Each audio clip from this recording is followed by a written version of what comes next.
Hello, in this tutorial we'll introduce you to blocks and dimensioning protocols in DesignBuilder. During the tutorial we will show you how to draw blocks, understand dimensioning protocols, and use direction snaps and drawing guides.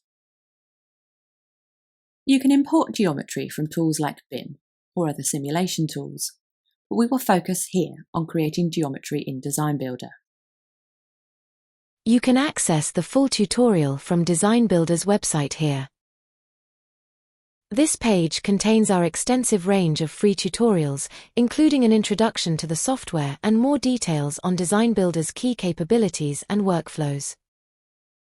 The tutorials are all short, enabling you to quickly and easily view the most important details in your areas of interest. They provide an excellent guide for anyone wanting to evaluate DesignBuilder. A direct link to this specific tutorial is included in the video description.